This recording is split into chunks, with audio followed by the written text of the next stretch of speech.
Take a look at some of the damage. Strong to severe thunderstorms swept through southeast Minnesota and northeast Iowa late last night into this morning. Clear Water Campground in Ventura, Iowa saw minor damage after strong winds overturned at least 2 campers on site there.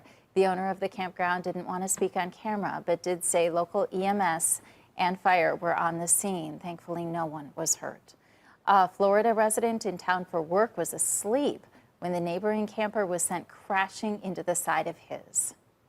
Being from out of state, this weather out here is different, and that they probably want to really heed these warnings. I really did not take it seriously enough, and it could have been a lot worse.